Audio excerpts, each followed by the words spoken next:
Welcome back to Sow Chatty. I'm Kerry from Dog on the Plot. And I'm Claire from the Farmyard Garden. Hello, Claire. It's only been 2 weeks, but you're a whole year older. I know. That's rather scary, Sorry, isn't it? that probably wasn't a very nice thing to say. But I did want to recognise that you had a birthday in the interim. I did. We have I been did. away.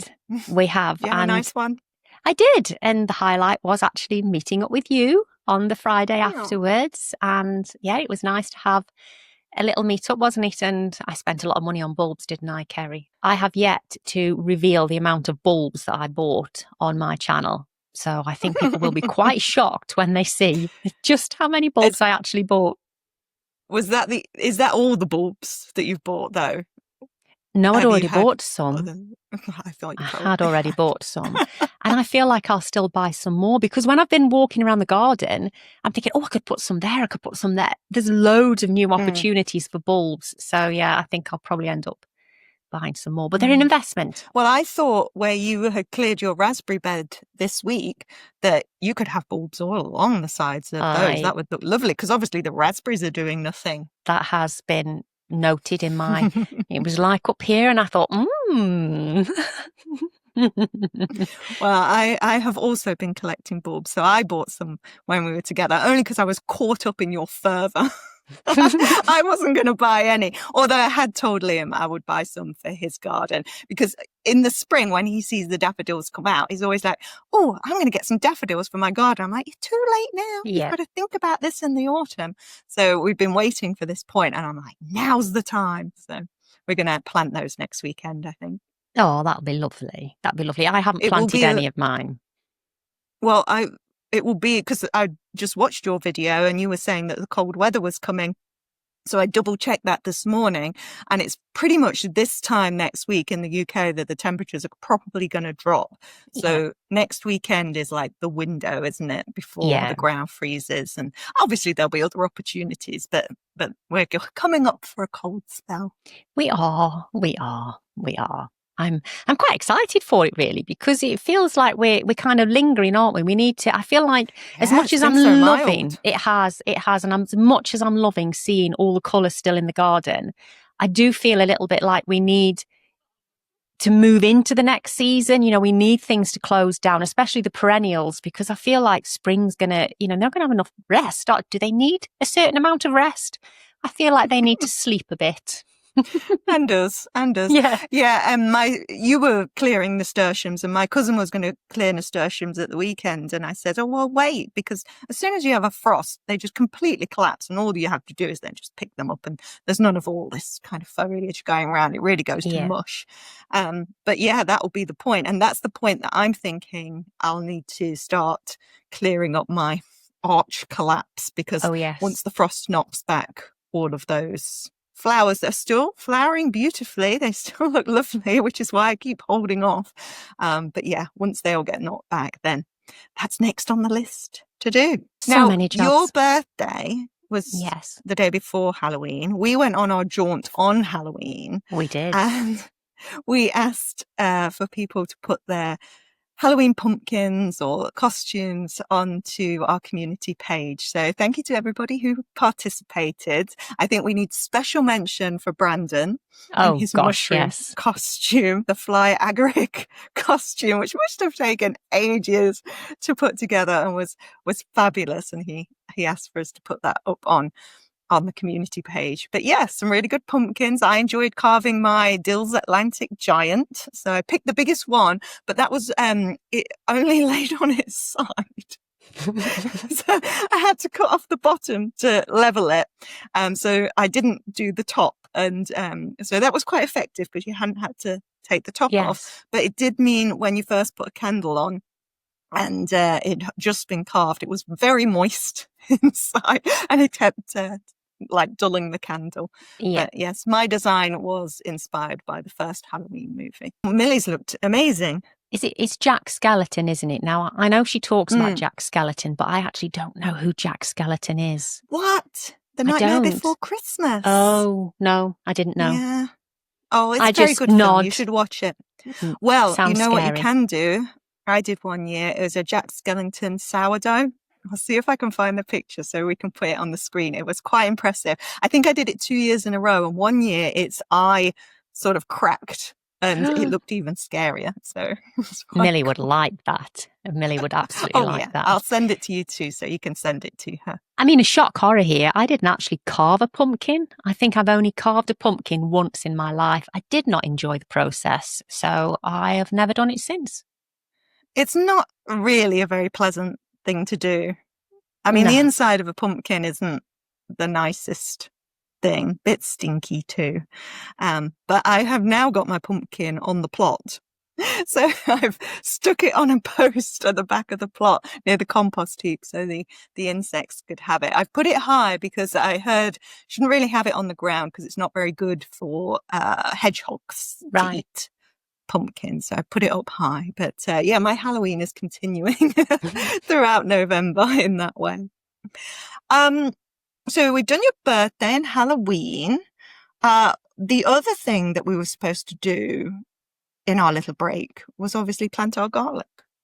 Because our last episode was all about the garlic. It was. And I did plant mine. I did. I planted mine on my birthday, as I said I would. Oh, yes, of course. Yeah. Yes, I like to plant it on my birthday and then see if I can harvest it on Duncan's birthday, which is July the 12th.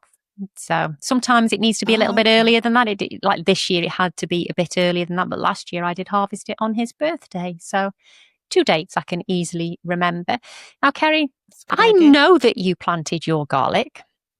And I know why you're laughing, because we had all this talk about the biodynamic planting in line with the lunar calendar. Did you follow your own advice? No, completely forgot that said anything about it. No.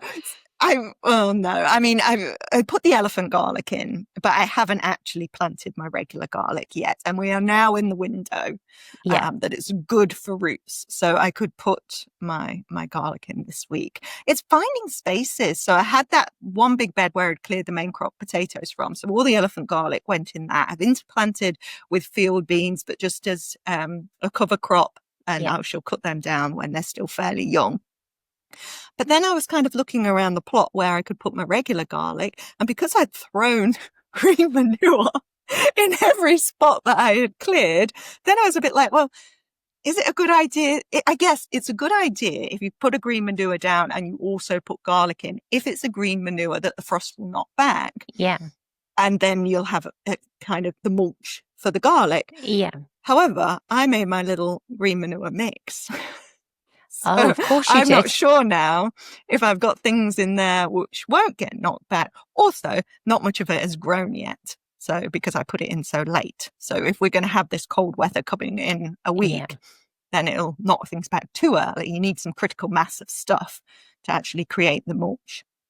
So yes, I'm running out of spaces. When those flowers clear, when we've had a frost, then will be my opportunity to put the garlic in. I'll have to check the calendar to see if we've moved out of the period for roots and gone into the period for things that grow over ground. So. Oh, you might have to wait till next month then. I might. So anyway, we need to say our hello and cheers with our mugs, Claire. We do. Are we ready? Quick, quick, quick, quick. We got Sow Chatty mugs. Obviously, this was going to happen. It was. And I hunted high and low for a mug that I felt befitted the amount of time that we're on air. So I have 2 coffee pods in this mug. Yeah. I also have my heated coaster next to me as well, so that this will last for the duration. And, you know, we have a little thing coming up at the end of the video regarding these mugs, don't we? And there's some plans afoot for these, aren't there? Oh, yes, lovely. I like when you first, because you gave me mine when we met up the other week, and I was a bit like, not sure, Claire, because so grateful. I was a bit like, it's a bit chunky and big and things like that. But then I have been using this mug ever since you gave it to me because you could fit so much tea in it. Yep. So it was actually a very good choice. It's very much grown on me. And excellent. I have nettle tea this week. Yeah. I just have. In fact, It was when we met up the time before last. Yes, or maybe you did. the time before there, I bought the nettle tea with you, didn't I? I bought it for was Liam. for Liam's birthday. Yes, and he decided that he actually liked that tea because he's not a tea drinker. But ever since I've bought him, of course, I'm the only person drinking it. As these things go. Sorry, what were you saying? You've got 2 coffee pods in your I have, yes. Coffee and it's on a heated coaster at the moment, so it should stay warm for the duration of our conversation. So shall we move on to the what's hot and what's not, though? Kerry, what's hot in your garden this week? I was having a think about this, and it can only be one thing. What's hot in my garden is the ginkgo tree. The ginkgo biloba tree because I think the last time I talked about my aces and how quickly they go over, and they're well over now. But then takes over the ginkgo tree, and it is a blaze of yellow. I think I mentioned in that episode that when I get up in the morning and I go into the bathroom, the whole window is lit up by the ginkgo tree outside. Yeah. And that's what it's like at the moment. So it's absolutely stunning. It's now it's the prime time to pick the leaves to make tea. What I have found with my tree over the 10 years that I've lived in this house is it got taller. So I can no longer reach the leaves like I used to. So there are a few sort of low branches that I picked some leaves off. But I did find myself slightly rooting around on the floor for nice clean leaves that had only just kind of fallen to make my teas. But I make tea usually fresh with the ginkgo leaves, but I've also put some in the dehydrator this year, which I've never done before. So wow. Kind of ginkgo tea over the winter. I was quite struck by how perfectly yellow the leaves are when you were holding them on your video at the weekend. It's not that they've not gone yellow in the sense that they've kind of dried up at all, have they? They were absolutely beautiful looking leaves. Yeah, so they're just stunning. And the tree itself is stunning. I know when I moved in, before I had any gardening knowledge whatsoever, I was just annoyed by that tree because it does block a lot of light. It's a big tree, and it had crossed my mind to take that tree out. And it was only with gaining knowledge as I became more of a gardener that I realized how precious those trees are. I mean, they are the oldest tree we have, I think. They're an ancient tree. So what about my pruning? Aunt, I never prune it. No, I was just going to say my aunt, her husband told her that we must get one of these trees. It's the oldest tree. And he said a ginkgo biloba tree. She's like, Kerry's got a huge one of those in her garden. It really deflated him. He thought it was this really special thing. It's like, I got one. Of course I have. But yeah, no, I do. I love it. It's stunning. And I haven't pruned it. I just let it grow. I don't know how I would now. I guess I've got the extension pole on the prunabos if I needed to take anything out. My real problem with it is I've got a honeysuckle that runs alongside the fence next to it, and it's gone right up into the tree. So I try and pull that down now and again. So what's not hot in your garden? My not, okay, this is a garden adjacent one. It's, and anyone who watched my video, I think will know what I'm about to say here, which is the fermented chips, the fermented French fries, which I really thought was going to be such a good idea, genius idea. And I think in short term, it probably is a good thing to do. And if you catch it at the right point and make your French fries out of them, it just ups the taste level. But like I said in my video, I didn't really feel that I got much benefit from that because I tend to put seasoning on my fries or chips anyway. But I had left them slightly longer than was recommended because I had this idea that would I be able to store my main crop potatoes fermented, because I had to get all the slug damage off of them and chop them up. But yeah, the thing that you cannot get past with fermented potatoes is the smell. And it really is awful. And I know I was warned in the comments by some people when I had mentioned that I was going to try this. I do think the smell might not be such a problem if you just leave it to 1 or 2 days. But I did maybe 4, 5, maybe 6 days. And I still ate them. Like I really pushed through the smell to taste them and see if it was worthwhile. But my whole house had this smell. I can't even describe what it smells like. other than to say it is thoroughly unpleasant. So I'm glad I have done that experiment so nobody else has to go through it now. You won't be doing somebody it again. Commented and said, no, somebody commented, I can't remember who now, I'm sorry, said broad beans is even worse. Do not ferment broad beans. So we can scratch those two things off the list in terms of preservation. Do not ferment potatoes or broad beans. Noted. So what's hot and not in your garden, Claire? Well, the hot, you've just mentioned nasturtiums, and I did clear some out at the weekend, but there's some growing in other areas of the garden that look better than they've looked all year.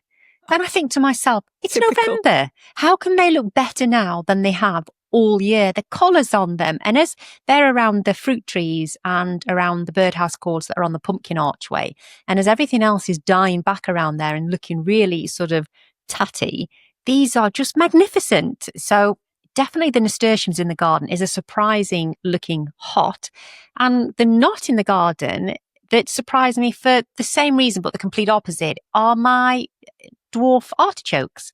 So they've really died back. And I did not expect them to die back until we had a good frost. They are dead. I'm hoping they've just died back, but I don't know why they've died back in such a short space of time. So I need to really have a bit of a dig about just to see if they're okay in there.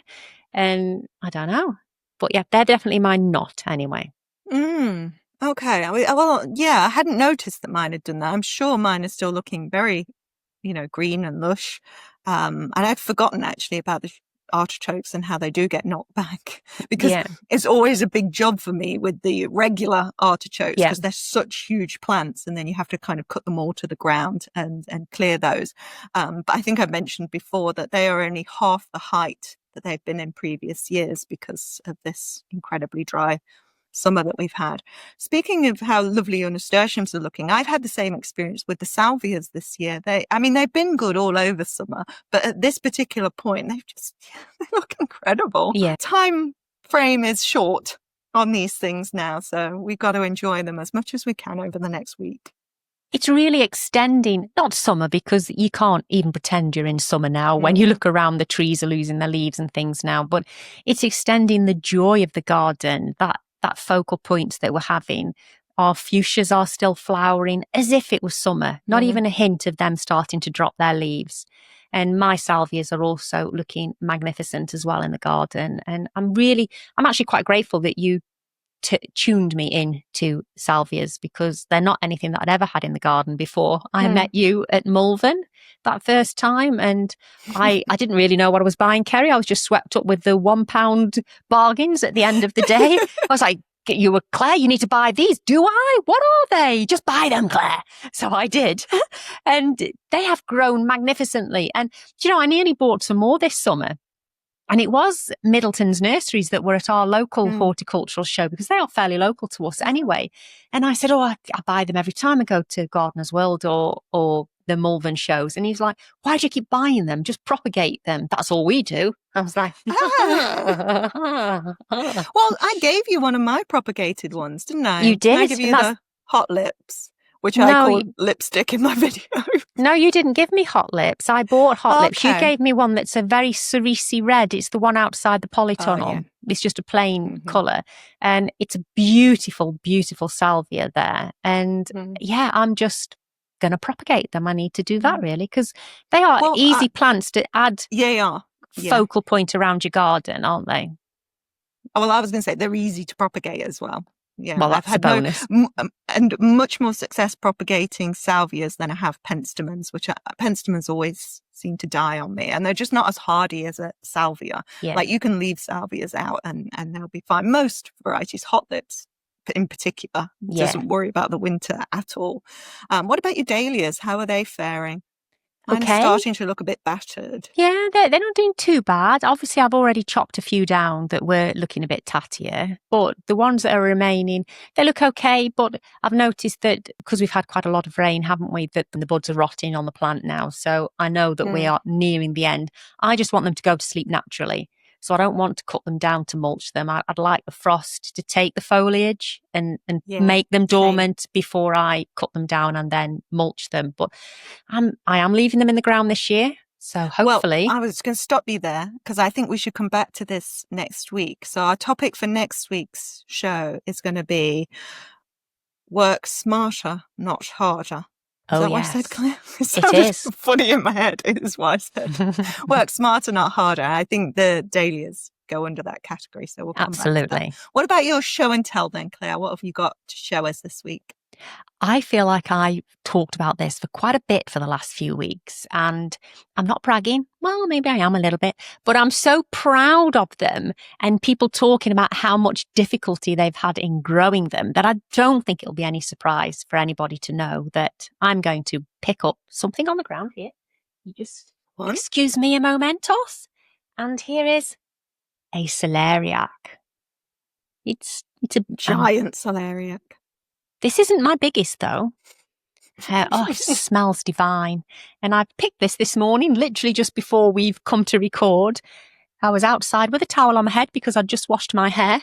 And, I'm just so proud. And, I've had loads of comments asking what I've done. How have I grown these this big this year? And honestly, I have absolutely no idea. I can't tell you how to do that. That's not helpful, Claire. And I don't know if I'll be able to replicate it. The only thing I can say from hearing what other people have talked about with having problems growing them this year and other people then giving them advice is that they are very thirsty and they are very hungry plants. So these went into a bed that, I'm sorry, Kerry, they had a lot of fresh manure in that bed before I planted them and fresh compost. And you know me, I like to water the plants. That's the point I was shaking my head at. Yours will have been well watered. Well watered. Whereas mine, which I have not taken out of the ground yet, so we've yet to see. But they are, I think pretty tiny and they've not been watered. Yes. But my cousins are looking good. She really likes celeriac and she was talking about what she's prioritizing for next year. And celeriac is one of those things that her family really enjoys. And she has done well with those this year. I think if they grew like this every year, a single bed of celeriac is more than enough. The problem you have, if I pick it back up again, is obviously the roots on them are incredibly gnarly, aren't they? So if you've only got a small celeriac, by the time you've chopped the root section off, you can't get the soil out of it no matter how much you try. I've tried my best with this one, obviously, that you end up with, a very small amount of celeriac at the top left, don't you? And, I said to you when we met up that I could have brought you a celeriac. And then I thought to myself, you wouldn't be able to eat it, would you? Would I not? Because it's had manure in the bed. Oh, well, that's coming to one of the questions that we've got for this week. Oh, well, you can answer whether you would have ate it. Yes, later. Yes. So what's your show and tell? Oh, sorry. Go on. Looks so small compared to... It's not a celeriac, but it is a squash. And this is cutie. A Cushaw squash. That's beautiful squash. Isn't it a pretty squash? It is. And this actually connects to one of our later questions, so we'll perhaps come back to this. But the seed from this is row 7 seed, so can only be get in the US. So it was sent to me by Robin, and Robin grew one of these, and like your celeriac, it's like 3 times the size of the little one that I've grown. But nevertheless, I'm very pleased with this one. I thought it was very pretty, and I'm going to cook it tonight. We're going to have a green Thai curry tonight, and it's going to have this Cushaw squash in it. Excellent. Excellent. Now, I have a bargain of the week. I don't think it was necessarily a bargain. Well, I think it was, but you will probably... I will not, no. You will not. So when we met up for my birthday, there's a group of girls, isn't there? A group of fellow YouTubers. You all know who you are. We buy for each other's birthdays, don't we? And you'd all club together, and you actually gave me some money because I kept hinting that I wanted another tree. And then I showed you the list of trees that I had and remembered with horror that I'd actually got 31 trees. You just wouldn't think I'd got that many trees on the vegetable garden, would you? You don't see them in that kind of enormous numbers.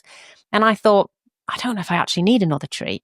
And I very nearly bought the Saskatoon because anyone else got the email from Pomona Fruits, they made it sound really tasty. You say it's not particularly tasty.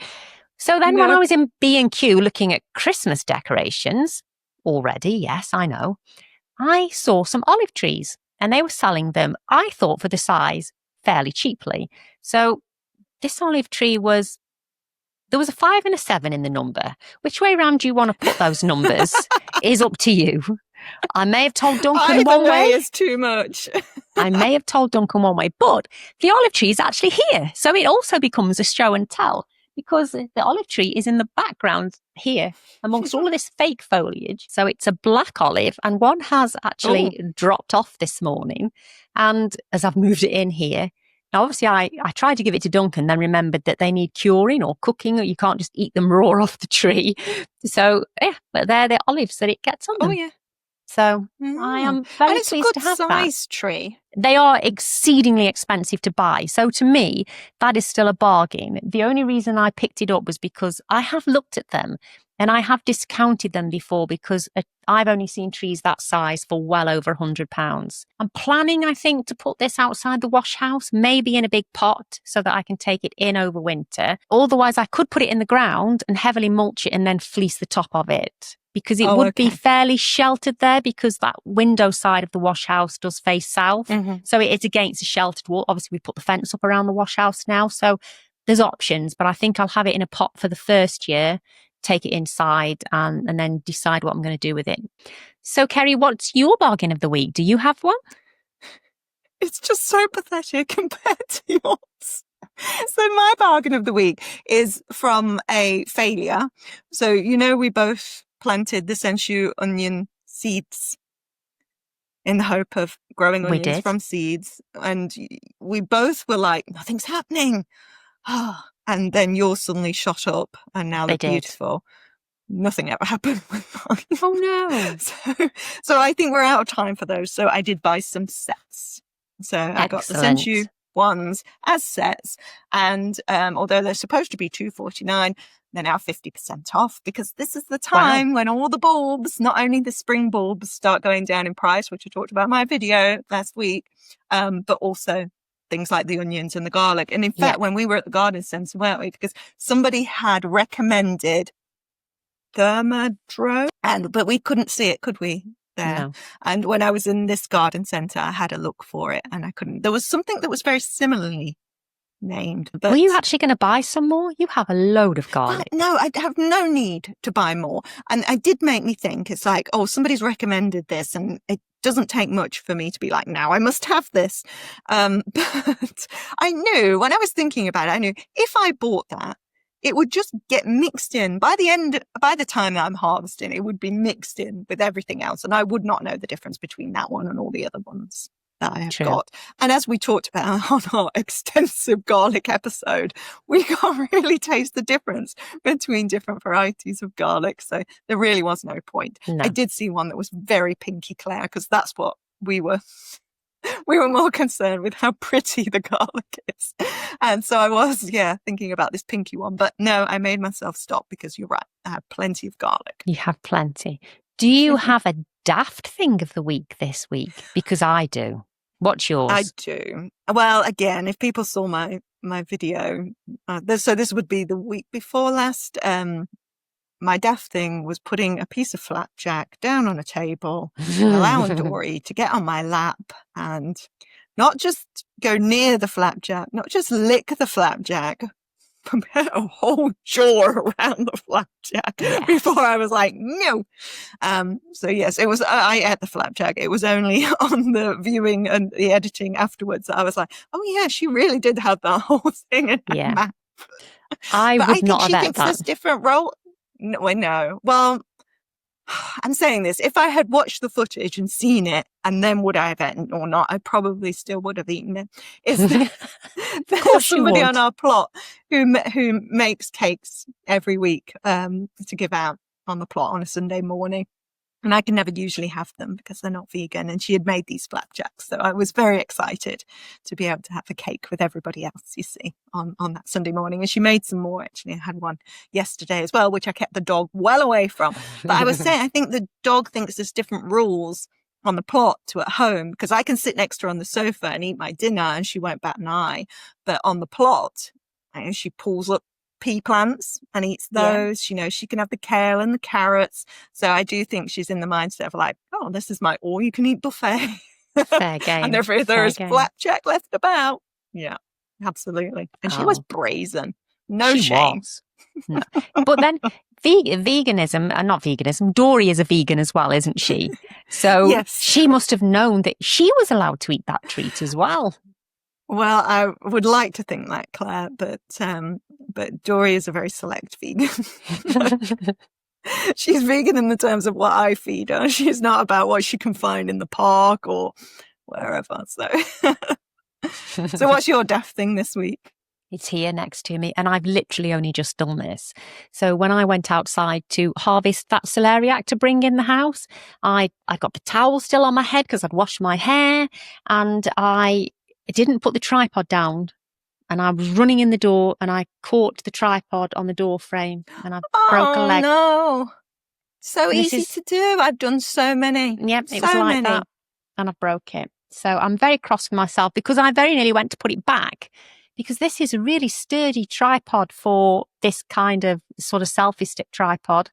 And yeah, cross with myself. I have obviously already ordered one because it can't be mended. I was going to say, I used tape and taped mine up. And it's been all right, actually. Well, because it pivots to close it and open it, it's broke the actual clip that pivots it. Oh, yeah, I can't do that now. Yeah. This is one now that just stays open. Yeah, I could have it if I wanted to do that, but I want to do both with it. So unfortunately, I have had to order another one, but I do like that tripod. So yeah, I do find this with filming equipment though. You're always replacing things. They just don't seem made to last. They're very flimsy. Also, when you're using this equipment to garden, and this is why I'm very hesitant to buy an expensive camera and things, because when you're using it to garden, like it gets bashed, it gets mud on it, it's always falling over in the wind and things like that. So yeah, I need to invest in my equipment a bit, but yeah, but you say that, but a camera is not as expensive as a phone is to buy.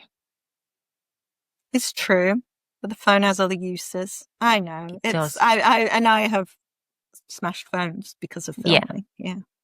I would be more lost without talk the phone. About that. No, let's not tempt fate. Big expenses. Yeah. They are. All right, so I think we're probably ready to get into our main event for this week, which is our Q&A. So thank you to everybody who sent questions in. We really appreciate them. I've tried to go back a little bit to collect questions that we might have missed in the past. So I think I've got about 15. There are some that we're not going to get to because we're saving those for bigger topics. So Gary, David, Brandon, you gave us some really good ideas, and those are ones that we will come to in future episodes. Okay. Now, much in the style of when we did our last, when we did a storing and preserving one, got a bowl. Oh, you do like a bit of a tombola, don't you? It's just a bit more fun, isn't it, than just reading it off a list. So, and now we don't know what order we'll get these in. Obviously, I've written these out, so I've had a little forethought. But these are, and you've seen them on the thing, but I've not seen them all together. Oh, well, this one just fell out, so I guess this is the first one. Right. Sorry, I banged that a little bit. You put high faith in me keeping up with the chats that's going on Sow Chatty. Some questions I will have seen, some I won't. It was quite, there was a lot going on in our community area recently, and it's been lovely. So thank you to everybody who's making use of that space. It's great. So this question is from Nettie. In fact, this kind of goes with another question. We might do these two together. And I know which one this one is because it was a big one. Okay. So Nettie wanted to know about vegan alternatives to manure, especially for rhubarb. Okay. Do you mulch your rhubarb? Well, they've only been in the ground this year, so I will do when they've died back. Okay. But I've never had rhubarb in the ground before. I mean, I know they're huge. They look like they've been there a long time, but they're not. So yes, obviously I will be using manure that comes from cattle. Will. Yeah. And I think that's probably... I won't, but I think you're right. That's probably what people would think. Well, if you're going to mulch a rhubarb, you would do it with manure. I don't know that I've really mulched my rhubarbs in the past. And the rhubarbs that we've got on the allotment are just like, I mean, they could withstand the apocalypse. They will be fine. So we don't worry about those too much. I probably have put leaves on top of my rhubarbs before, just because that has been already, like, I've been sweeping up the autumn leaves and then I've just swept them on top of the rhubarb. But I did watch Freedom Forest Farms channel recently, and they were talking about their rhubarbs, which are just enormous. I mean, this is for you, Claire, you know, lady of the big veg. This is what you need to aspire to in terms of your rhubarbs. They were enormous. And she said the secret was wood chip. She mulched them with wood chip. Well, interesting you should say that, because I have been considering some of the really well-rotted wood chip. I'm going to be putting it, I think I've already mentioned it to you, in the fruit cage around the blueberries, because it does raise the acidity a little bit as well, doesn't it? Yeah. And some of it is almost compost now. So instead of putting any more ericaceous compost on there, because they are, although they look like they're in the ground, and obviously they are in the ground, I did dig great big holes out and they are filled with ericaceous compost and they are mulched heavily around them with it. But this year I am actually thinking of just putting some well-rotted wood chips on. So I could do the same for the rhubarb as well. Maybe a little bit of manure and wood chip as a mix together for them. So yeah, thank you. Top tip there. I mean, it clearly worked because they were just incredible, the size of them. But I think, because the other thing is homemade compost is just about the best thing that you can put on anything. But I would feel like, do I want to put that on my rhubarbs, which tend to just grow fine with, you know, complete neglect? Or do I want to save that for other things? So I think it depends how invested in your rhubarb you are. If it, like yours, is a new plant and you're really looking forward to it, then sure, you know, invest in that plant. But for me, like the rhubarbs that I've got in the home garden, the rhubarbs that I've got on the plot, there is so much rhubarb Yeah, you're not short of it anyway. Yeah, it's not something that I'm going to prioritize. What I might prioritize, though, is making wine with my rhubarb next year. I'm looking forward to that. Okay, so the question that I wanted to go on alongside that one was the one from Martine, and this is the one you were referring to earlier. So Martin says, as a veganic gardener, if someone gifts you plants or crops that are grown in soil that have had manure on them in the past, is that a consideration for you? Okay. And actually, there was a really good reply to this question from Story Motion Production, who was talking about, well, where does that manure come from? That might be a consideration and things like that. I wanted to say, first of all, that if people aren't familiar with like the definition of veganism, there is always like a caveat that goes alongside veganism. So you're trying to live a life that as much as possible, as much as is practicable, you are avoiding animal derived products and things. And that's the important point, really. What is possible and what is practicable. And I think this applies to other things like being sustainable in your garden and gardening for biodiversity and things like this. You've got to think what you're able to do and what you're able to keep up. This is the thing with sustainability. I'm always like sustainability has to be sustainable. For everybody. So there's no point making all of these kinds of commitments or deciding these rules for yourself that then you can't keep up with anyway, and you end up like piling guilt on yourself and things like that. So to come back to your earlier question, would I have had a celeriac? Damn right I would have had a celeriac. That's huge and wonderful. And I've had pumpkins from you before, and obviously you've lifted plants from your garden before and passed them on to me. But then I've never given you anything that's gotten to the point that it's been in my ground before you've had it. I've only given you things that have come from seed trays. So things I've potted on, and some of the compost I've used is potentially veganic compost. I don't know, because I buy that compost. That's not my compost. So some of it may be, some of it might not be. And I mean, last year's compost, well, no, it's this year's, isn't it? I'm thinking of, already at that point now where I'm thinking of it. Season, it's last season, but it's not. This year's compost, I think ethically you wouldn't have liked it, because I later found out that it did have some peat in it, but it did say that it was organically made with seaweed, so there was no manure in it. So it did say it was vegetarian, vegan compost, but it had peat in it. So you still wouldn't have liked it because of the peat. Well, I mean, I didn't know that it had peat. Sorry. I think this is I think this is a bigger issue of compost, is that there's just so little information about compost on the packaging. It seems to me that they can get away with just not putting anything on there, because there's plenty of peat composts that do not say that they have got peat in them. Like there just this seems one. to be such little regulation, around compost. And I will, if I'm going out to buy compost, I'm going to choose ones that do not have peat in, that say that they are vegan as much as I can. But actually, we don't live in a vegan world, and we don't live in a world that particularly promotes sustainability. So you kind of have to work with what you can. Like, I bought some compost this week, which is not compost I would necessarily have chosen to buy, but it was on a bulk bargain kind of get rid thing. And it made sense to me economically and practically that I was there to get that compost.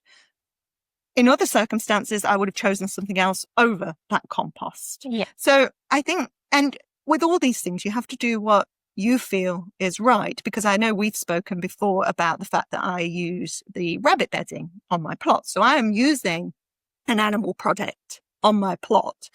Now, ethically, I feel fine with that because it's coming from pet rabbits, rescue rabbits, and it's manure and the bedding that would go into landfill if it wasn't coming to me. It enriches my environment, and I'm quite happy to use that. And I think this was the point that Story Motion Production was making, is kind of like where you're sourcing from. So like before, I've said, I wouldn't necessarily not use I would use perhaps manure if I had a donkey sanctuary or a pony sanctuary that was close by and I could source it from there. I would feel okay about that. And I know you always bring this up about your horses, and but actually pets. Your horses are in retirement, and they're pets, and I wouldn't feel necessarily too bad about using that. So, but that's me, because I know other veganic gardeners. I know a veganic gardener on Instagram who has a guinea pig, and we chatted about this before, and she doesn't use the guinea pig's bedding, even though that's there for her to use, because she'd rather be able to think that her whole garden is done veganically. Because technically I'm not gardening veganically, although for me, I feel that I am. Yeah, and when you explain it, it makes sense to me. But before you explained it, I would have thought, because at the time you originally told me that you wouldn't use my horse bedding, didn't you? When we first met, you wouldn't have used it. Because your horses were originally bought for riding. Yeah. And so, but to me at the time, I was confused because I felt that my horses lived a more natural to a horse existence than a house rabbit that lived in a house and not in the field. So, it was to me caged in a way that I know they roam free in the house, but it wasn't living naturally as a rabbit would. But when you explain it, they're pets and whatever. And I remember going, why won't you have my horse poo? As if you were going to bring it round to my allotment. I have a trailer. I could have arranged some bags of poo. You'll get on that little tractor and come all the way down to Leicester. That would take some time. But yeah, so once you'd explained it, it kind of it did make more sense. That, like you say, it's what sits well with you, isn't it? There's levels of veganism. You don't have to be level 5 evangelical. That's a Simpsons reference. We were always gardening with animals. It's a fallacy to think that you are just the gardener and that you control your whole space and nothing else is coming in. I mean, those foxes, they're manuring all of my beds. In fact, they're manuring right on top of a cabbage I found this week. And you washed that one. Obviously, we had, no, I've not harvested it yet. That one might be going to the compost. But we talked obviously at length and probably too much about the eating of the slug. Yeah, we were in the last episode. That. So, things happen and I think I think the idea behind veganic gardening is you want to work within your environment and grow in such a way that you are not disadvantaging or exploiting any other creatures in the way in which you are doing it. And I feel, as I am gardening right now, I'm doing that to the best of my ability right now. Yeah. And I would argue that the vegetables that you grow are infinitely more veganic than any vegetable you will buy in the shop, because any organic vegetable will undoubtedly have been grown in manure, because that is our byproduct for animals does go into crops. So undoubtedly. So yeah. I think that was a really good question. It was a really good question. As answered saying, I'm looking forward to talking about that one because it's not an easy one to answer, is what I would say. And it's not easy always to talk about veganism because it is a very contentious issue for a lot of people. And both sides. I feel it on the opposite side of the thing. So yeah. Oh, obviously, yeah. Okay, let's go to our next question then. So this one is from Nikki. Now this is that was more of a question for me, but this one is totally for you. Dwarf and patio fruit trees. This is a good test for you, Claire. Nikki says she's confused about the final heights of the dwarf and patio fruit trees because she's planting them in the ground rather than in pots. Yes. So do they grow differently in the ground than pots? Are they likely to get bigger if they're in the ground, or does the rootstock stop that? So my understanding is the rootstock will stop a lot of that, but it won't stop it all. And it's the same with anything.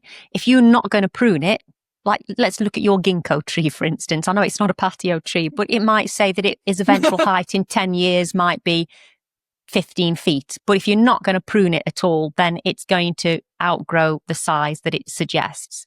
So you can pretty much keep, apparently, with harsh pruning that could well actually stress the plants. You can keep any tree within the size that you want it to be. You don't have to let it grow naturally and grow to its own rootstock.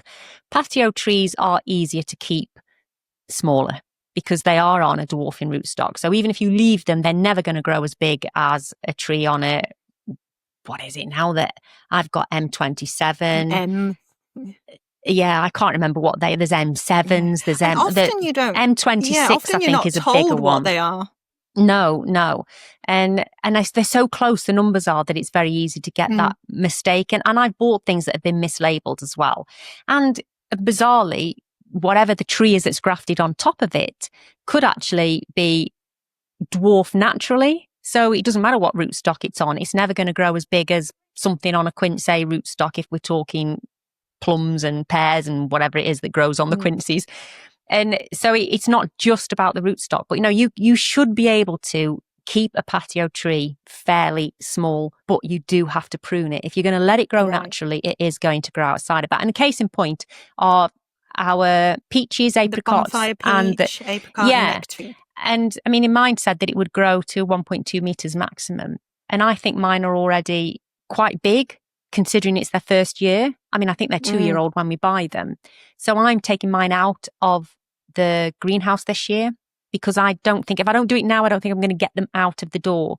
But I will be heavily pruning them in the right time of the year to do that, because I don't want them to then grow too big because they're going into the polytunnel. So I don't want them to be in danger of piercing the plastic on there. Well, remind me when we're pruning those, Claire, because I haven't done anything with mine yet. They're looking fine though. And my greenhouse is a bit taller than yours, so it should be fine. Yeah, I think you'll be all right.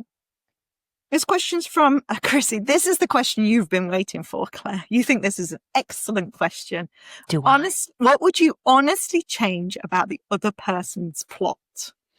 I was going to do a scroll and I was going to unroll it at this point and go, oh, stop. What would I change about your plot?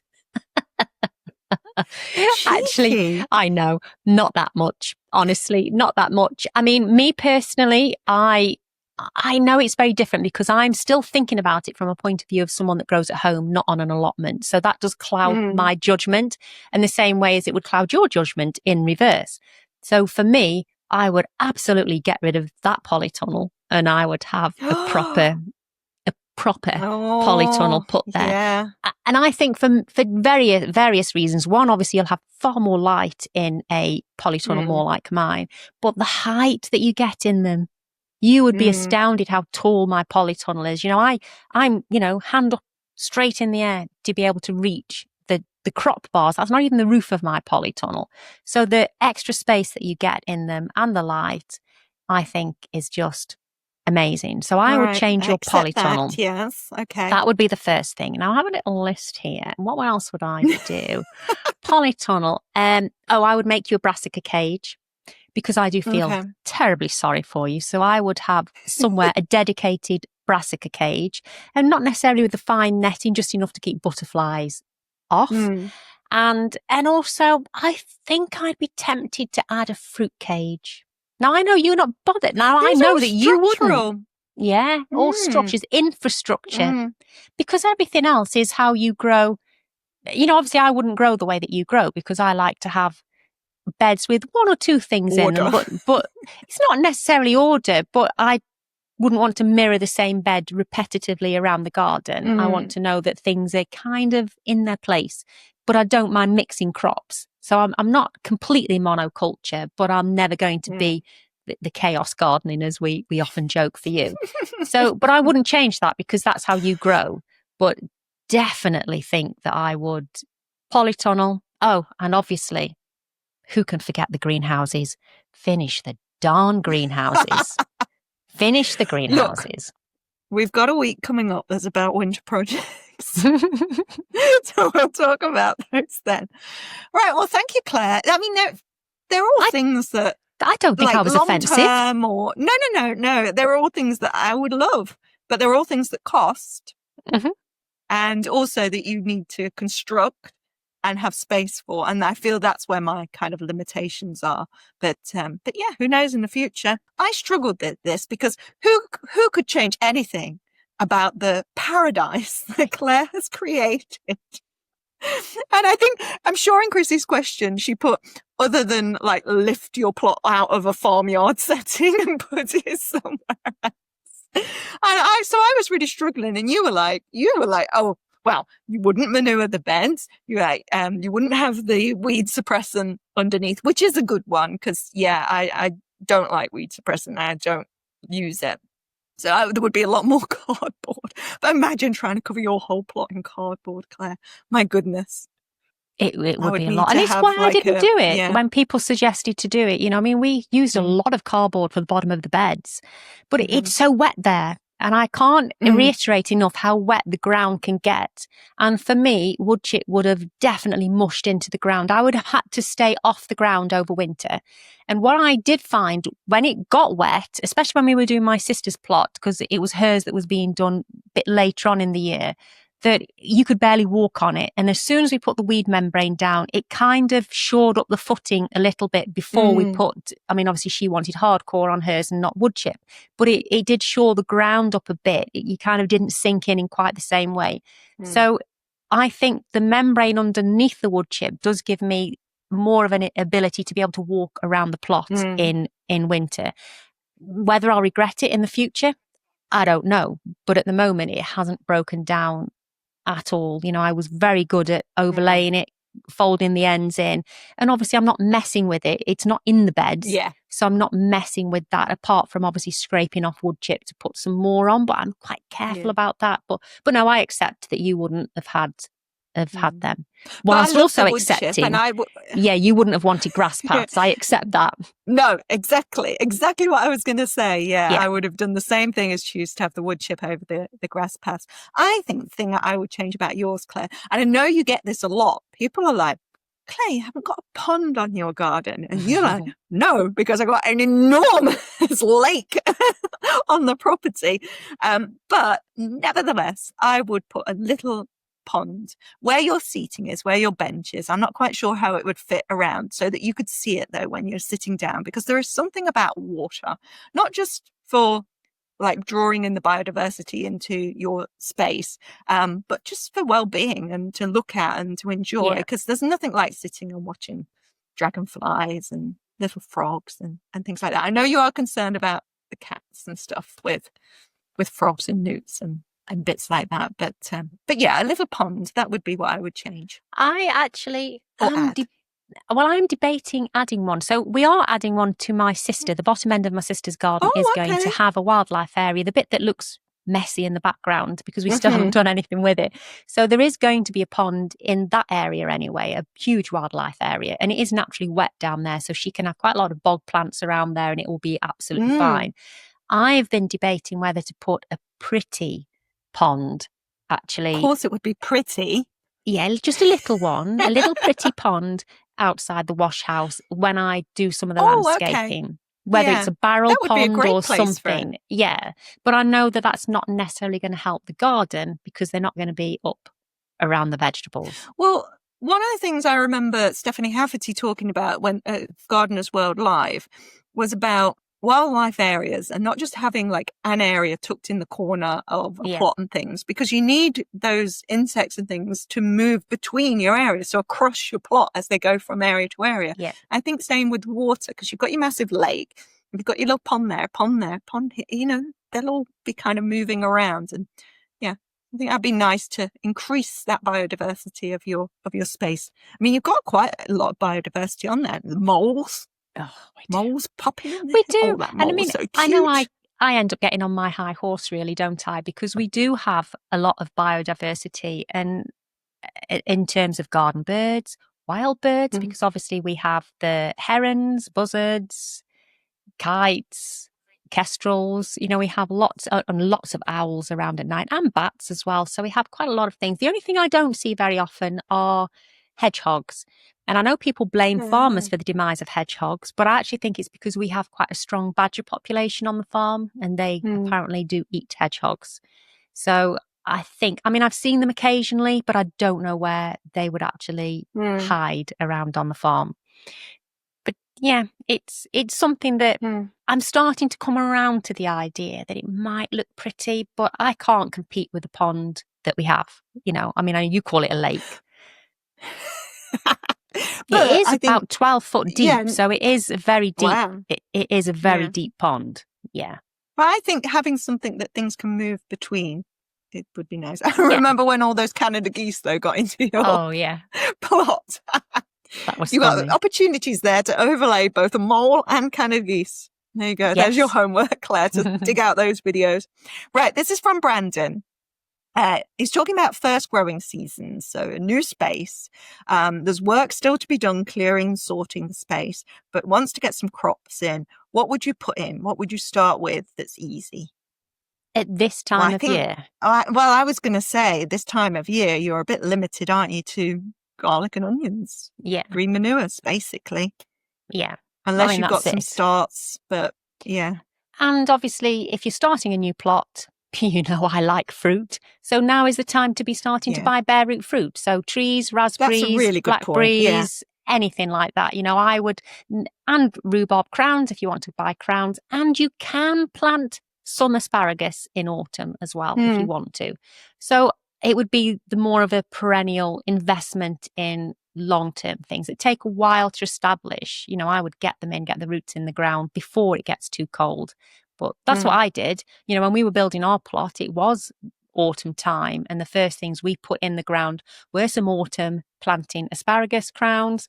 I did put all of my patio fruit trees in there because they're so much cheaper to buy in winter anyway. And I put all of the patio trees in, and I did buy the red currants, blueberries, you name it, bought them and got them in the ground. So to me, now is time to decide where you want the fruit in your garden and get them planted. Brilliant advice. Well done, Claire. Sorry, put my teacher hat on there for some reason. But I was thinking, oh yeah, of course, you know, I'd forgotten about that. And also, that's a good reminder for my pink currant. Get it in the ground. Its pot and needs to get in the ground. Oh, this is Brandon too. Favorite tool and most useful, and one you wouldn't use again. I don't know if we're going to do a bit of a tools episode at some point, aren't we? But probably not too soon. So yeah, let's answer this one. I mean, my favourite tools are probably the Wolf Garden things. I mean, I do love the Prunabo. I'm going to let you have that one. I like my secateurs. It's a terrifying tool. Yeah, I do like the secateurs that I do use, the normal ones. You know, you don't need the Prunabos for everything. So we both have the same secateurs, don't we? And I can put a link to those in the description. Oh, yeah. And I do like my Wolf Garden tools. It's so handy to be able to just have a couple of handles and lots of different heads and swap them around. And I do like them. The least used tool I've got in the garden is, I don't know whether you'd necessarily call it a tool. Actually, I have two things. Funnily enough, one of them is a Wolf Garden thing. I bought the little end that made the rows to sew into. Used it once. It seemed a good idea. It looked pretty when I was using it, but you don't need it. And so I don't use that. It's just as easy to go like that, isn't it? Or we get a bit of a cane and just, I just get my hand in there. And the same then is for the little, it looks a bit like a dibber, but it's got a string on it, and you mark your rows out so that you sow straight. I mean, it looks beautiful. Do I use it? No. I've never planted anything in a straight row. Neither have I. And even when I used it, I still didn't plant in a straight row. I think I was actually going to say the hori hori because it's the one I use the most. If I pick up my little knee cushion, my hori hori, my gloves, and then I'm off. So I think that was probably my favorite and most used. Although I've got a new affection for my little rake. Little toy rake that was left from the person who had my plot before. He left some because he knew Francis was coming onto the plot. So he's like, I've left the kids' tools that his grandkids or whatever had used. And but now I use them all the time. There's a whole little selection. They're really handy. I'm loving that little rake for getting the chickweed off of beds. Something I wouldn't use again. I was tempted by that bulb planter that you bought when we were at the garden centre, which was different. So one of the, at this time of the year, one of the tools that I really love is the long-handled bulb planter. I think it's brilliant. But I've had short-handled ones before, which have been entirely useless because I've just not got enough weight to put behind them to get them, like you were saying, through the grass. Yeah. So the one that you bought is much narrower with a point on, and it looked good. Have you tried it yet? No. Is it nice? I haven't tried them yet, but I do want to plant I bought it primarily for the daffodils that I want to plant at the top of our driveway. So we've got 2 gateways, and we did try a few on the grass bank there to see if they would grow, because there are a lot of trees there last year. And I mean, they were quite pitiful because they were kind of in a line, and I want to put clumps of daffodils this year. So that's where I bought it from, because actually they grew fine. They grew through the grass, not a problem, but we struggled to plant them, which is why there was only a pathetic few that were planted there. And I'm thinking that this will be a lot sharper to get it into the ground through the grass. So I quite like that. But do you really need one? Probably not. Because you could use your hori hori for that. It did look nice there. And it looks like an enormous apple corer, doesn't it? That's the best way to describe it. It's like an enormous apple corer. Right. I'm going to get through some more of these questions, Claire. Yes. So this one, this kind of goes on from what you were just saying. My Peaceful Plots from Bridget. Recommendations for warm winter clothing for the garden. Gloves. Oh, yes. Because we're wearing gloves more now. We are. Do you have some nice warm ones? You bought some? I do. I did. I mean, they aren't particularly thermal gloves, the ones that we bought together. I just wanted some that got more of a waterproof fingers on them. And I mean, even that in itself, if you've not got waterproof fingers on your gloves, your hands are going to feel cold because the gloves are going to get wet, and therefore you get wet. So I have sealskin gloves, which are also waterproof, that I have to deal with the horses. And they're beautiful gloves. They are honestly waterproof, and they're very warm. The problem with them is you're not very dexterous when you're wearing them. No. So, I mean, look, I've got my poorly thumb in a bandage. I couldn't tie knots very easily at the weekend. And you have the same kind of, you're just a bit fingers and thumbsy. Yeah. Even if you're trying to plant things up, getting them out of the pots and things, you just can't, I don't know, you just need to feel better, don't you? So what I prefer to do in winter is wear thinner gloves, but actually I'll probably wear disposable gloves underneath.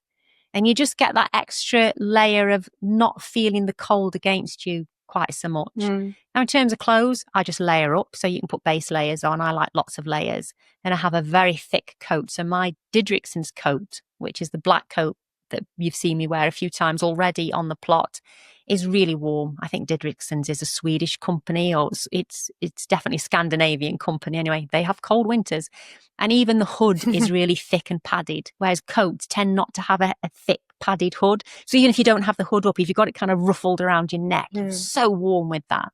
You can buy the heat holder socks, like the big thick welly type socks. So thermal Wellingtons or thermal socks. You can buy the heated gilets. Costco had them at the weekend. I was very tempted. I didn't buy any, but that I was tempted. But for me, it's just, there's no bad weather. There's just bad choice of clothes for the weather. Oh, yes. Yeah, I don't like wearing a coat when I'm gardening. It's too bulky. in the same way as like with the bulky gloves when they're thermal, I find a coat. So I obviously go with my jumpers. We do have a jumper question going up. I like my thick jumpers. I will put a gilet over. It's not heated. Liam's dad has got one for his plot where he has the heated gilet. He's got it plugged into a USB, like warming up a gilet. And but I have these are from Mountain Warehouse trousers that have got fleece inside. Yeah. So you can base layer, like put a pair of leggings and then your trousers on top. But I find these so easy, and they're good because they've got some movement in. I hate wearing trousers on the plot which you can't bend in. So they've got some stretch to them and stuff. But yeah, that tends to be my uniform in the winter. Good pair of boots that don't let the water in. The fleece-lined trousers, jumpers, gilet, hat, keep the warmth in the head. Yeah. Okay. Oh, definitely. If the head's warm, you feel warmer instantly, don't you? Right. I want you to answer the first thing that comes to mind here. Don't think about it. First thing. Favourite vegetable to grow? Carrots. Ooh, squash. That was from Val. Thank you, Val. That was a nice quick fire one. Geraldine. Oh, now Geraldine had 3 questions. So we'll try and quick fire these. Do gardeners in the UK make and use biochar? Yes. Not that frequently, but yeah. I've got a guy on my plot. He has a little turny bin thing. So he gets the char going in there, turns it and stuff. And so I've never done it. You can buy it. I don't even know what it is. Sorry. Oh. I feel like I should go on and explain what it is now, but I'm so hazy about it that I don't know. One of the things I've used before, because it's essentially you're burning down the wood, and the char that you kind of get from that is meant to be very good for the garden. I'm sure you do it in certain kinds of ways. Doesn't that make potash? I don't know, Claire. I feel like I should have researched this more before we got to this question. But what I've had before is bamboo. You get them to filter water. They're like charred bamboo things, and when they only have a short amount of life, and when they're kind of done for filtering your water, you can bury them in parts of the garden and they improve the soil. So sorry, Geraldine, we made a mess of that question. Maybe we'll come back to it in another week and we'll talk as if we know all about what biochar is. How many, this is an easier question. How many dog or animal jumpers do you have, Kerry? I've wore one, especially for today. I think I've got maybe 3 or 4 doggy ones. I've got other animals. I've got owls. I've got at least 2 hedgehogs. I think I've got a squirrel. I've got some flowery ones as well. Other animals. I've got a penguin. Love my penguin one as well. So yeah, love my jumpers. But this one's for you, Claire. What fruit tree would you try and grow in your polytunnel? We've kind of covered that. Is there a different fruit tree that you would put in? Yes, if I had more polytunnel space. I keep joking that if my sister ever gives up gardening, I've already earmarked her polytunnel for tropical trees. So the trees I would love to grow if I had a second polytunnel. I'm only joking. If my sister watches this, I'm not wanting her to give up. Not really. I'd like to grow blood oranges. Definitely. I'd love a blood orange tree. Yes. I would love a plum cot tree. They look absolutely gorgeous, but I think that would need to be, it's a plum and an apricot combined hybrid, but they look beautiful. I think I'd like a plum cot tree, a blood orange plum cot. And I am going to be putting my apricot and my peach tree in the back of the polytunnel. Yes. I might put them in their pots for the first year to see that I like them in that setting before I decide to bury them in the ground. But the point is I'm going to put them in the ground. So then referring back to the patio plant things, if I put them in the ground in the polytunnel, I'm actually going to put them in root bags. So if at any point in the future I feel they grow too big for the polytunnel, I should be able to take them up easier without damaging the plants simply because I'm breaking any of the roots. And the reason I wouldn't put them in a root bag out on the garden is because obviously that would restrict the roots from stabilizing the canopy, but they're not going to be affected by the wind anywhere near as much or at all, hopefully, in the polytunnel. So definitely blood oranges. And we've talked about, there's something else that we've mentioned that we would have liked to have had. Because I'm not that bothered about growing the lemons or the limes, but there was definitely See, I've got a something. lemon tree. I You killed have, my haven't lime. you?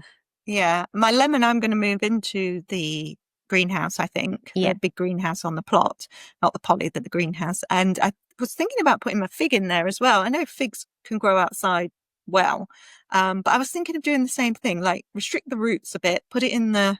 greenhouse, see if it just does a bit better in there, because it is yet to fruit for me and I'm getting annoyed with it now. I want figs. I do have another tree that I really want to add to the garden. So, I mean, I'm digressing and I am looking at the time at the moment. I really want pawpaws. I really Would want that have to be pawpaws. undercover then, surely? No, not necessarily. They will grow in our Mm, climate, but you would put them sort of against a fence so they have a little bit of okay. shelter. The problem is I can buy pawpaws, but the company only sells one variety. You need two cultivators. They're not Oh, self-pollinating, or even the same variety. You need two different cultivators to actually get well, they're pollination. missing a trick there. They are, but there is a Oh, is channel it that I because they're pretty found. trees and people just use them as ornamentals then and not for the edible fruit? I mean, obviously, you could. I don't think they're overly pretty. It's just not something Mm, it's commonly grown in the UK. mm, But I love Annabelle Trades, and she's got a pawpaw, and they're a bit of a papaya, but they're a bit banana-y with a bit of a tropical taste. The fruits mm-hmm. look absolutely amazing. But she got her seedling from the forest that's next to her garden. But she has to go into the forest to get flowers out of the forest from different Oh, varieties to pollinate hers. So that's how she does it. let's see. So yeah, I would love Mm, pawpaws. And before Brexit, we could get them in the country quite easily, different pollinators or cultivars, sorry, from Europe, but they won't send them to the UK anymore.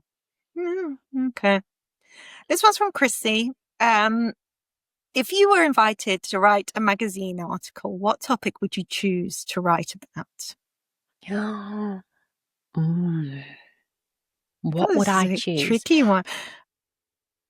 I Well, I was think going to I. say that I do write articles, but as my day job.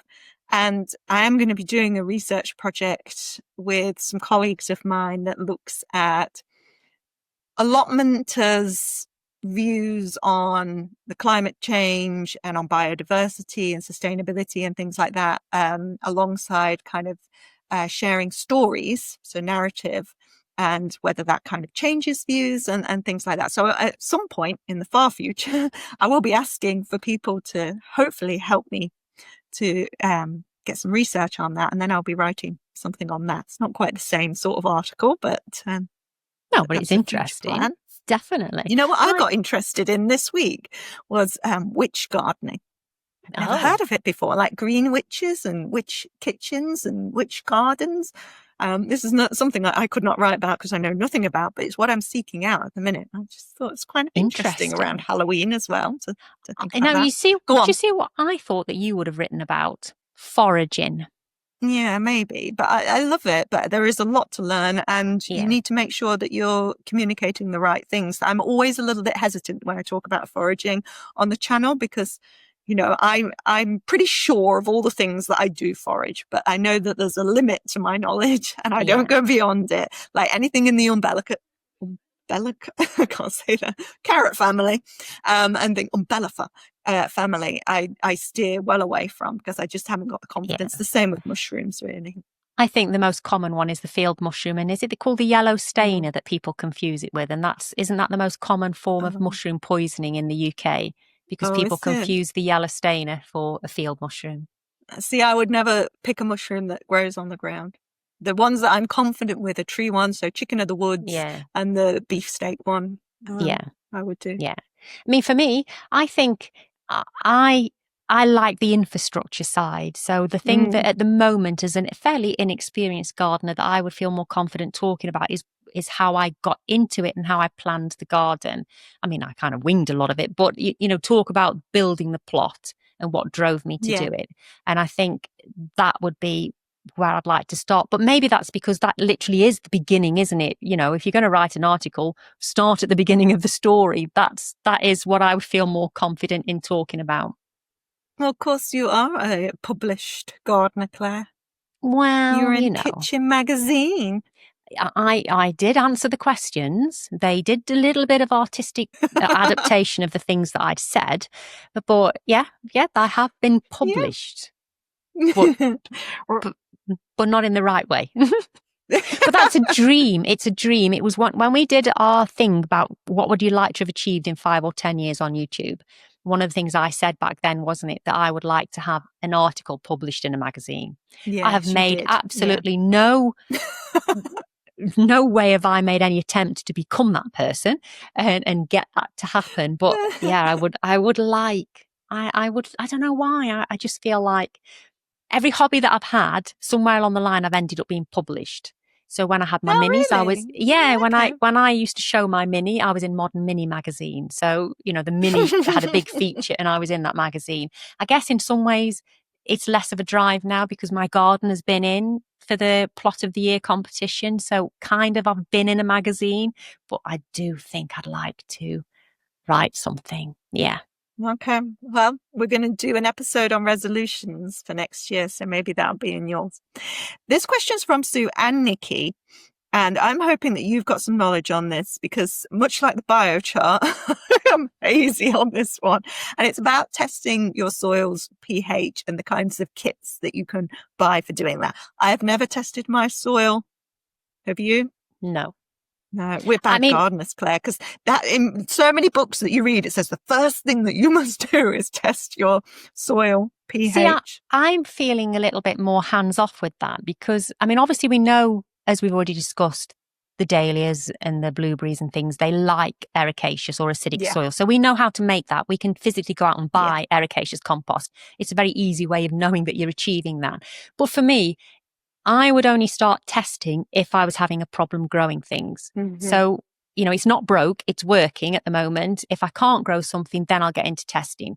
And we do have soil analysis around the farm. We very often do have different fields analysed to see if we need lime or whatever put on there, or if there's too much nitrogen in the ground, because obviously we spread muck over the fields as well. So you have to, people might not realise this, but through DEFRA, you have to actually physically account for every single poo a cow does. So you have to average how many poos a cow does a day by their standardised figures and work out how much poo is naturally being put on the fields that the cattle are grazing in and how much manure you're then spreading, how many tons or litres of manure you're actually spreading as well, because there is a limit of what you're allowed to put on the fields. You can't just go and do what you want where you want.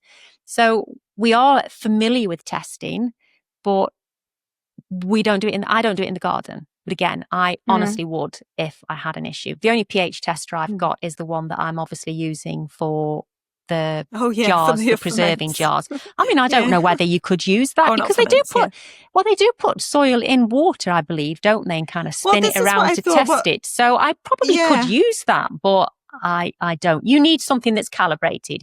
If you're buying a pH tester and it doesn't come with a calibration kit, then I don't know how you would know that it's accurate anyway. So if you can't trust its accuracy, to me, there's little point in doing it. The one I bought was intentionally, obviously it was for food grade things, but it was intentionally bought because it had a calibration kit with it. Well, I think that was Sue's point, really, because she bought one and the colour that it showed her was not corresponding with anything. Yeah.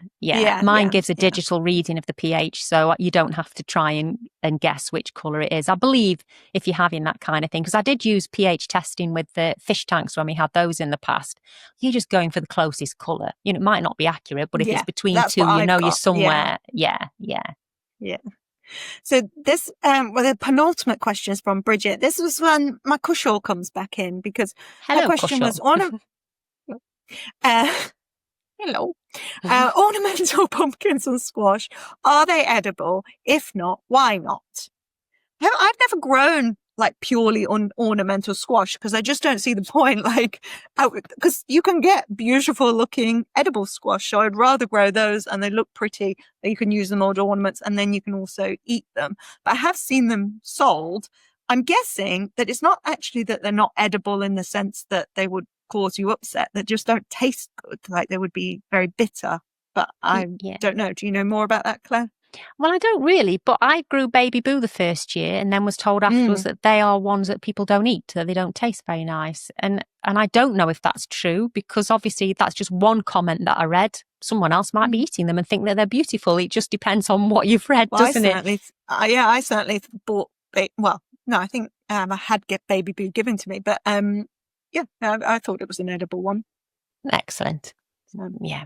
I think our answer to that is, why buy ornamental when you could buy edible? But then I guess, right. we're saying this, Kerry, but we've got edible ornamental squashes because we've grown the birdhouse gourds. They're not edible. Gosh, yes. You're right. Oh, yes. But they're not edible, but they are of value to the garden in a different way, aren't they? So we knew that they weren't edible.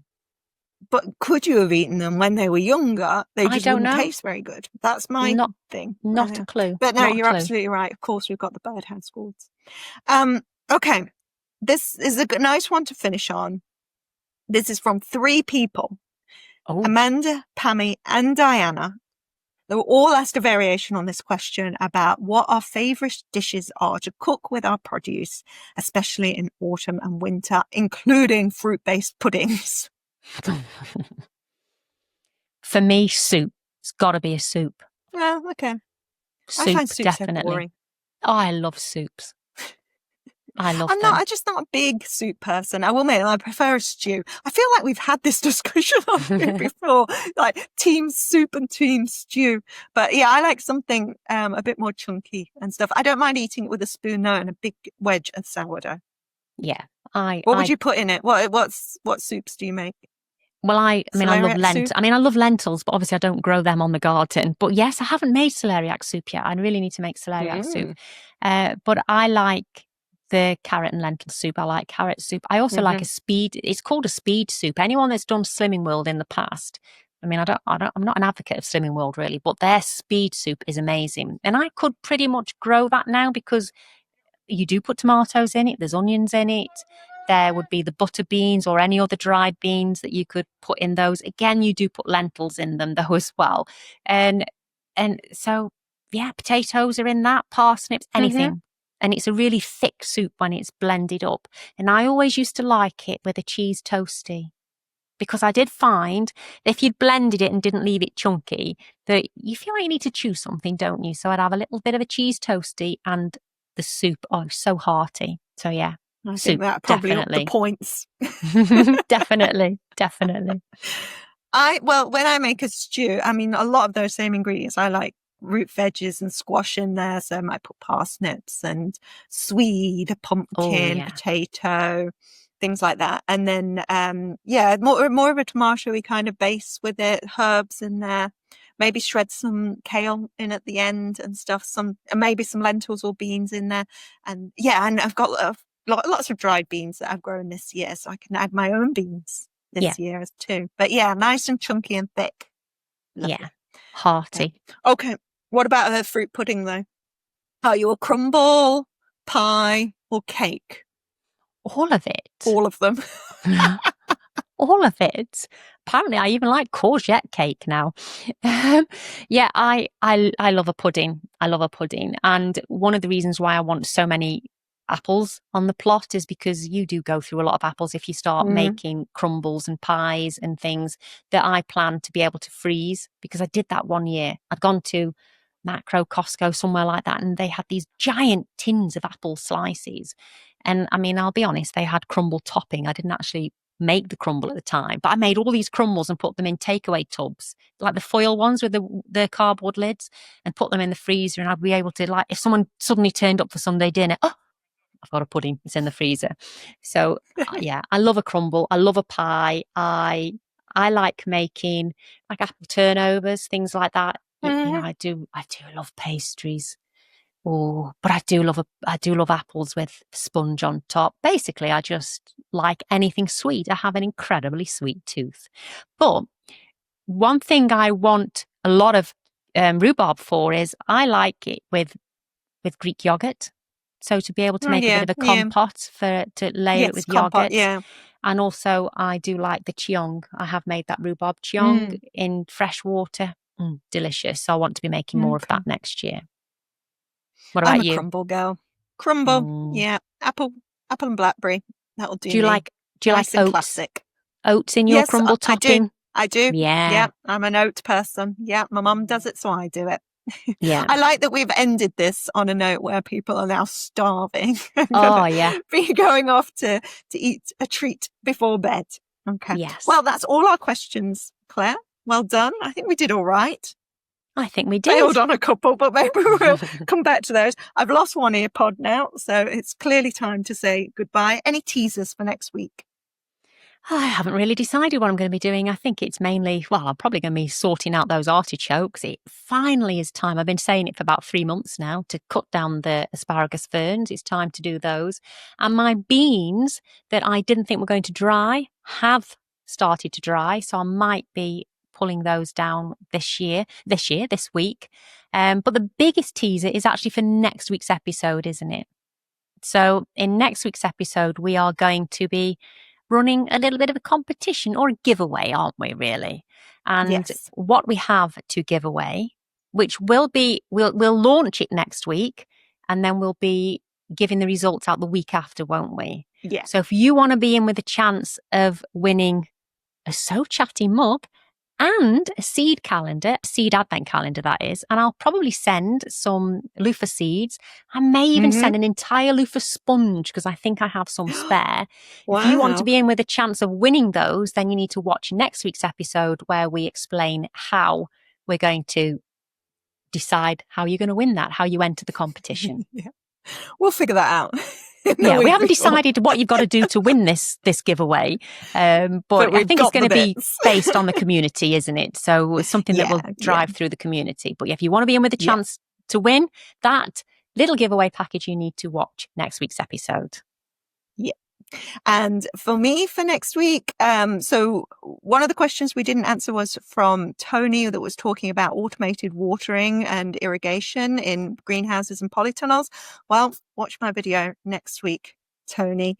And I think for this week, so polytunnel tomatoes, end of, looking for where I might put the rest of that garlic.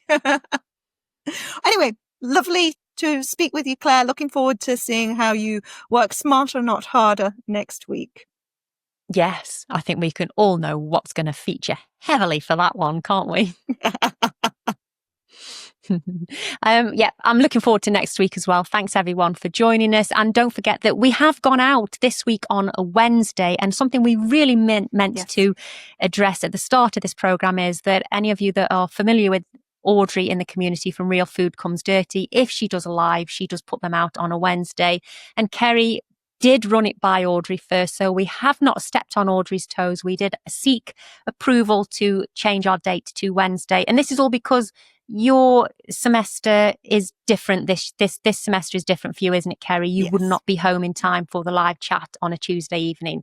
So hopefully that isn't going to inconvenience anyone too much, and we are enjoying the live chat with you right now. So look after yourselves, and we'll see you next week. Bye.